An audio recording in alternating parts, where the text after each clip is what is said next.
La liberté de presse de plus en plus menacée. Le directeur de publication du journal Canard de la Venise, Alfousseni Togo, a été placé sous mandat de dépôt par le pôle de lutte contre la cybercriminalité pour un article en lien avec la justice. Vous en saurez plus dans cette édition.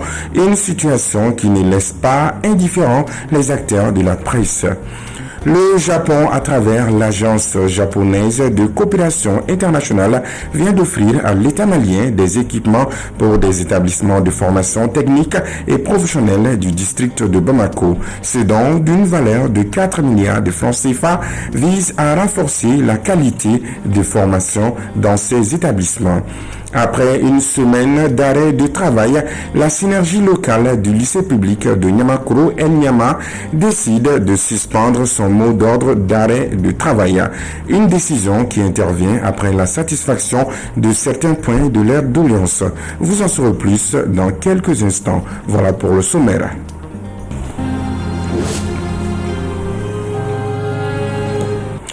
Bonsoir et bienvenue aux informations sur la télé, totalement votre renouveau télé. Je vous le disais à l'instant dans les titres, le directeur de publication du journal Canard de la Venise, Alfousseni Togo, a été placé sous mandat de dépôt hier après-midi par le pôle de lutte contre la cybercriminalité.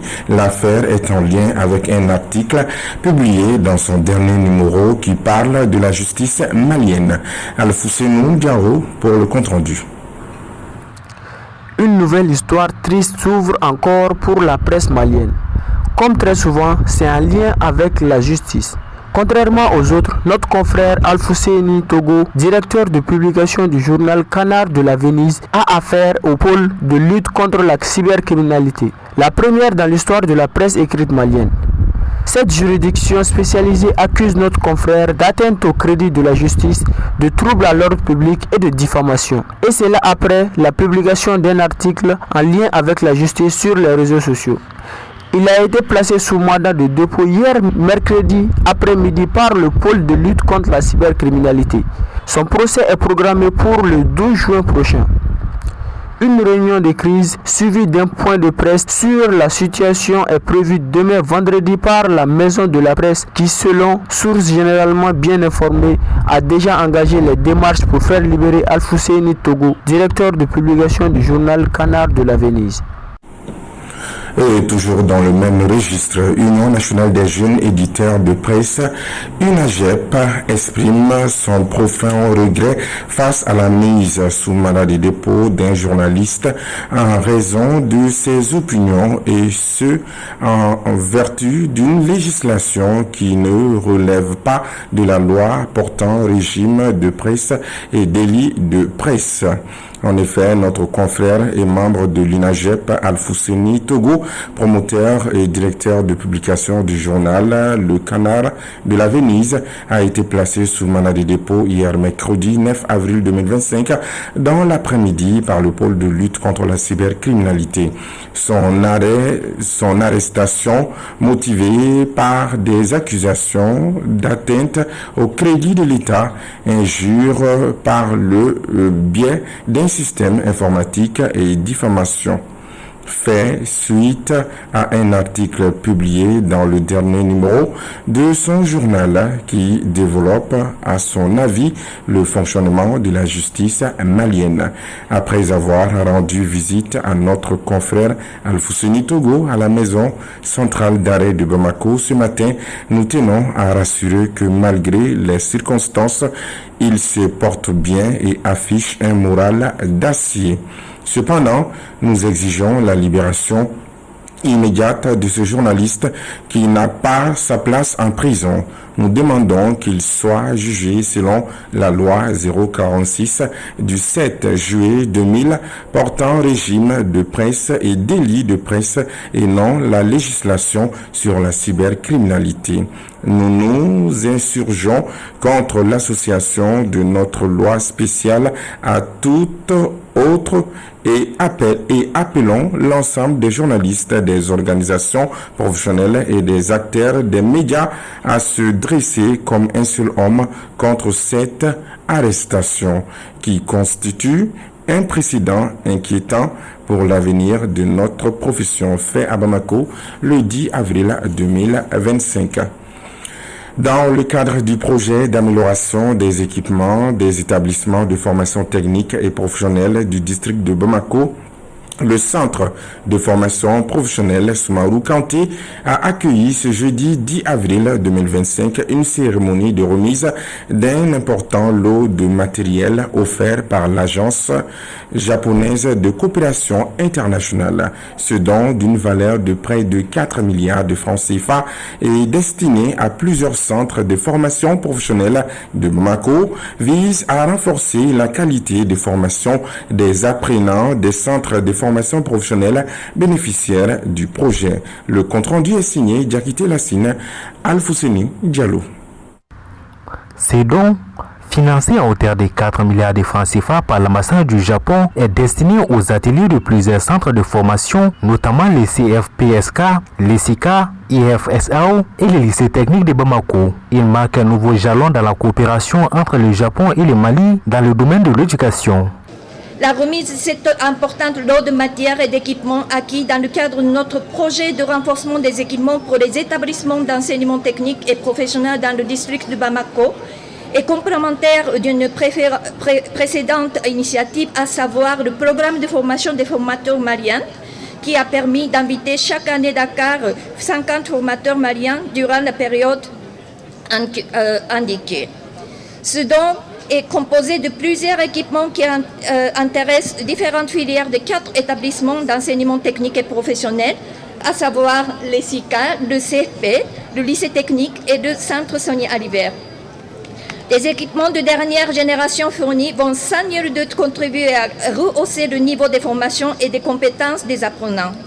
L'ambassadeur du Japon au Mali a insisté sur l'importance du bon usage de ces équipements, tout en réaffirmant l'engagement de son pays à soutenir le développement du Mali et à préserver les liens d'amitié entre les deux nations. La pérennité de ces équipements de qualité dépend d'un suivi permanent et d'un entretien régulier. Par conséquent, il appartient désormais aux responsables scolaires concernés d'assurer que une gestion responsable de ces équipements ainsi mis à leur disposition au profit des futures générations qui sont ici présentes. Enfin, je me réjouis de voir cette cérémonie contribuer au renforcement des relations d'amitié et de coopération existant entre le Mali et le Japon. Aniche. Le geste du Japon est apprécié à sa juste valeur par le ministre de l'Éducation nationale, qui le considère comme le levier important pour la formation d'une main-d'œuvre qualifiée, indispensable au développement socio-économique du pays. Excellence, Monsieur l'ambassadeur du Japon, le département de l'Éducation nationale salue la diversité de la coopération entre le Mali et votre pays.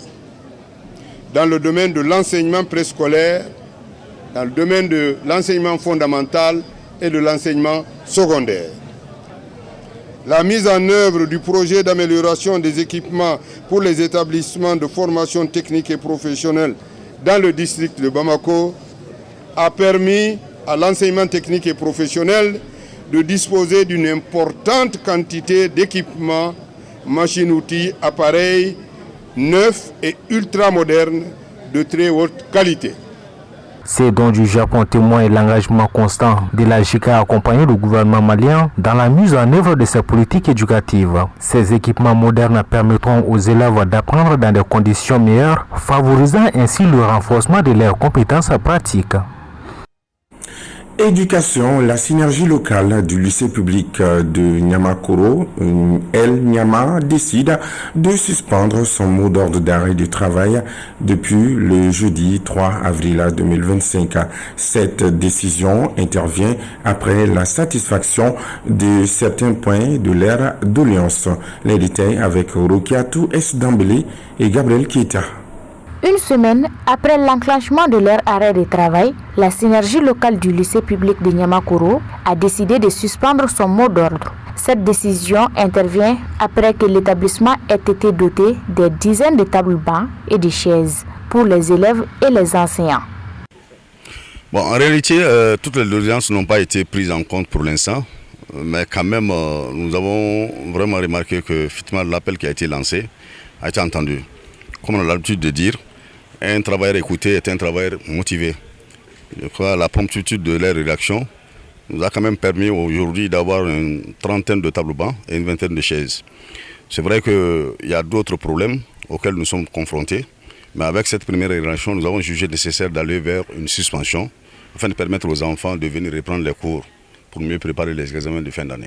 Toutefois, les syndicats continuent de dénoncer les mauvaises conditions de travail dans cet établissement. D'où son insatisfaction. Bon, comme je l'ai déjà dit, ce n'est pas encore fini parce que nous sommes toujours en manque de salles de classe. Parce que je l'ai déjà dit dans notre première interview que nous avons plus de 2000 enfants ici, à notre charge. C'est-à-dire qu'à qui nous devons quand même continuer à transmettre des connaissances. Je crois qu'il y a une nécessité forcément de construire des salles de classe pour que ces enfants ne connaissent plus encore tous ces problèmes-là. Et au-delà de ça, il y a la salle de profs également. C'est vrai que nous avons reçu une vingtaine de sièges. Donc je crois qu'il y a toujours des problèmes parce que jusqu'à présent, on a besoin quand même d'une rénovation à ce niveau-là. Et pour qui connaît notre salle de classe, tout le monde sait que pendant la saison hivernale, les toits suintent de partout. Je crois que ça, c'est un autre problème, parce qu'on ne peut plus encore se reposer dans cette situation-là. Il y a le problème également des toilettes, parce que nous avons besoin, pour 237, selon la dernière information qui a été donnée par le CNSS ce matin, 237 enseignants pour 2 toilettes. Tout le monde sait que c'est insuffisant. Donc il faudrait penser au moins à avoir d'autres toilettes pour les enseignants. Alors, moi, je crois que comme il s'agit d'une école étatique, je crois que notre objectif, ce n'était pas de viser qui que ce soit. Mais nous sommes dans un problème. Donc on est obligé quand même de lancer l'appel acquis des droits. C'est-à-dire qu'au-delà des autorités de l'école, les opérateurs économiques qui sont à Niamakoro ici, qui savent qu'ils peuvent nous aider, parce qu'en réalité, il s'agit de leurs enfants. L'avenir est reposé sur les épaules des enfants. C'était la réalité que nous avons tout le temps pour nous.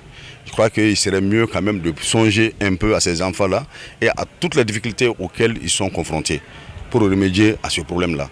Bon, vraiment, on n'est pas tout à fait satisfait, mais à un moment donné, quand les gens commencent à manifester leur volonté à trouver une solution, je crois qu'à un moment donné, en tant qu'être humain, en tant qu'éducateur, en tant que parent d'élèves, on doit aussi penser à suspendre momentanément ce que nous avons commencé comme mouvement. Depuis près de 4 ans, le lycée public de Niamakoro est dans une impasse sans précédent. Avec un effectif de 2000 élèves, l'établissement est confronté à de sérieuses difficultés qui entravent son bon fonctionnement, notamment le manque de tables bancs, des chaises, d'eau potable, etc. Autre actualité brûlante, hausse inattendue du prix de l'essence à Gao.